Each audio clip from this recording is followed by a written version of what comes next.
Maki Rena! Maki Alam! Maki Alam!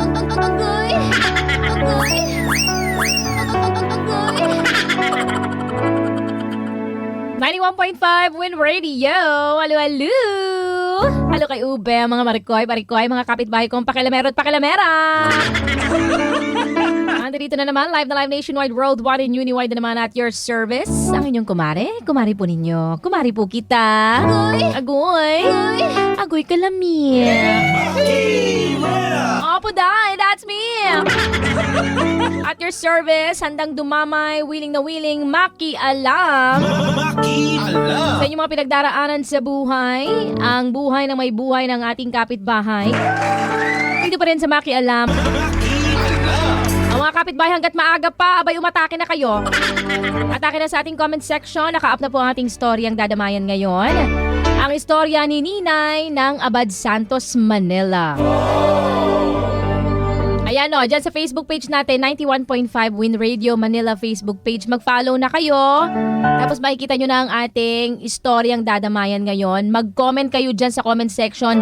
Makialam na. Maki Alam! Yan, makialam kayo sa comment section. Kapag hindi pa raw ako umuwi sa katapusan, tatapusin niya raw ang buhay niya. Agoy. Grabe naman yan siya, oy. Gusto pa yatang humabol sa undas.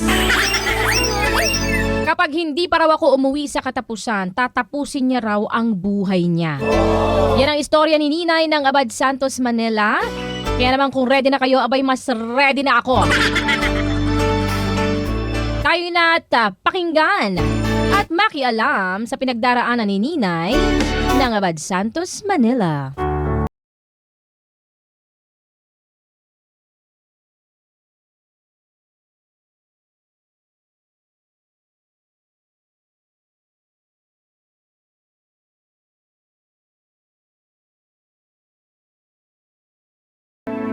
Maring Maki Rena.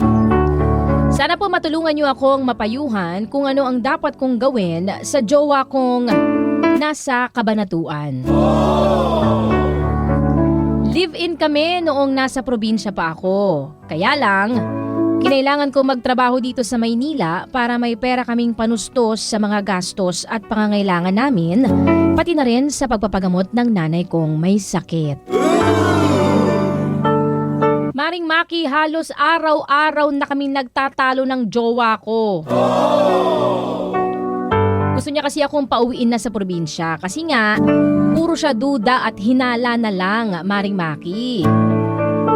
Simula pagkagising ko sa umaga hanggang sa matutulog na lang ako, mag-aaway pa kami. Mag-aaway pa kami dahil lang sa mga duda niya. Nakakapagod na kasi pagod na nga ako sa trabaho, stress pa ako sa pamilya ko, tapos dumadagdag pa siya sa stress ko. Agoy! Madalas tuloy hindi ko na siya sinasagot sa mga tawag niya kasi alam ko namang away na naman ang kahihinatnan.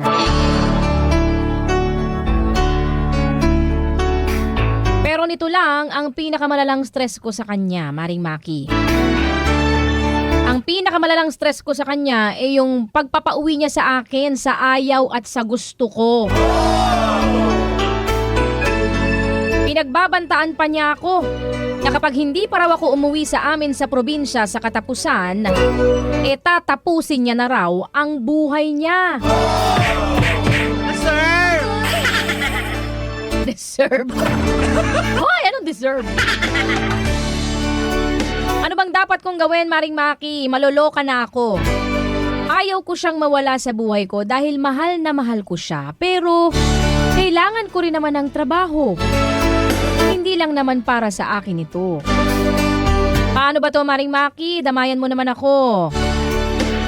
Ninay ng Abad Santos sa Manila. Maki Alam! Maki Alam! Di katapusan na! Tapos kung tapos. Katapusan kung katapusan. Huwag mong panghinayangan niyang lalaki na yan, Mare. Diyos ko.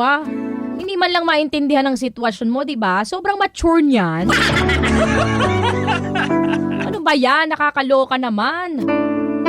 Eh baka sa sobrang stress mo dahil sa kagaganyan ng lalaking yan, wag naman sana, ano? Eh baka ikaw pa mauna sa nanay mo. Squaw! So huwag ka matakot, ha? Huwag ka matakot na tatapusin niya ng buhay niya.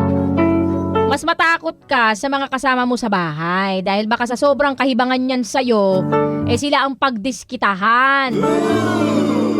Oo, maniwala ka sa akin, Mare. Makipaghiwalay ka na dyan. Toxic yan. Makipaghiwalay ka sa kanya ng maayos, ha? Makipagkita ka. Tapos, tapusin mo na. Ilayo mo ang pamilya mo, parang awa mo na. Ilayo mo ang pamilya mo sa kanya, lalo na yung nanay mong may sakit, ha? Diyos ko po! Sa mga ganyang galawang desperado, parang gagawin ng lahat, masunod lang ang gusto. Baka madamay pa ang pamilya mo, Maricoy. Baka gamitin pang sangkalan yan. Sinasabi ko sa'yo, delikado. Kapag ganyan mga galawan, Diyos ko po! Diyos ko po! Diyos ko ha, Diyos ko. Huwag mong hayaang masira ang buhay mo ng tuluyan at maging sagabal siya sa pag-asenso at pag-angat mo, Mare. Hindi nakakatulong, Diyos ko. Ligwakin mo na yan. Sir! Ligwakin mo na yan. Hindi na nga makatulong at makabawas sa problema. Dumadagdag pa sa stress. Hindi mo deserve yung ganyan toxic na karelasyon, Mare, ha? Dapat ang karelasyon, makinig ka mabuti sa akin, dapat ang karelasyon, dagdag sigla at inspirasyon. Hindi dagdag pa sa konsumisyon. Kita mo nga, imbis na tulungan ka, ganyan pa ginagawa. Hinihila ka lang pababa. Kapag titiisan mo ba yan habang buhay ganyan? O paano kung wala ka ng trabaho dito sa Maynila, doon ka na. Sige, lumagi ka na ulit sa probinsya niyo, umuwi ka na. O ano madadatnan mo doon? Ngangay. Buti sana kung bubuhayin ka niya talaga, siya na magtatrabaho, basta ikaw diyan ka lang sa bahay, para mabawasan yung duda niya, di ba? Total, duda siya ng duda, di siya na magtrabaho. O, bigyan mo ng ultimatum. O sige, hindi ako magtatrabaho, pero siguraduhin mo mabubuhay mo ko, ha? Tapos, sagot mo yung pagpapagamot sa nanay kung may sakit. Ganun, sige, kung ayaw niyang makipaghiwalay. Ikaw rin naman, sabi mo, ayaw mo siyang hiwalayan kasi nga mahal na mahal mo ka mo. Mahal na mahal yarn. O di sige, bigyan mo ultimatum, sige. Dito lang ako sa bahay para wala kang pagdududa. Pero ikaw ang magtrabaho, siguraduhin mo na mapapagamot mo ang nanay ko at ikaw ang magagastos sa pamilya natin. Ikaw lahat ang sasagot, ha? Kasi ayaw mo ako magtrabaho, eh. Ganun lang yan, Maricoy, ha? Ngayon, kung ayaw niya, gusto niya, ganyan lang siya. Ganyan lang ang buhay niya, dyan lang siya sa probinsya. Kasama lang kayo, ano, papakain ba niyan? Yung pamilya mo? Yung gutom? Masasagot ba niya yan? Yung pagmamahal ba na yan na binibigay niya sa'yo, nakakabusog ba? Mapapagaling ba niyan yung nanay mo? O, yun na. Mare, sagutin mo yan, sagutin mo yan, sagutin mo yan. Gigigil ako. O, sagutin mo yan, Maricoy. Mag-isip ka, ha? Pag-isipan mo mabuti. Kasi ako, sa nakikita ko, talagang walang mabuting may tutulong sa'yo yung lalaki na yan. Yun lang, Mare, ha? Maring ninay. Para sa akin, ligwak, ganun. Sa ating mga kapitbahay naman, ano bang maidadamay nyo kay ninay? Sige nga, makialam kayo sa ating comment section para magbasa si ninay dyan mamaya. Mabasa niya ang inyong mga talak, hanash, kuda. Para mahimasmasan si ninay, makapag-isip-isip ng tama. Para ligwakin na ang walang iyang lalaki na yan. Charing gola. Ay, nako. Yan po si Ninay ng Abad Santos, Manila. Ang ating dinamayan. Kung gusto nyo rin maging kagaya ni Ninay na matalakan, ma-real talk. Wiling naman ako makialam dyan. For the hanash at talak kuda. Makialam. Pwede kayo magpadala ng inyong mga storya sa ating Facebook page, 91.5 Win Radio Manila Facebook page, or DJ Maki Rena Facebook page. That's DJ MAKIRENA. I-follow nyo lang ako at mag-message kayo sa akin na inyong mga istoryang dadamayan natin, or sa ating email, djmakirena@gmail.com.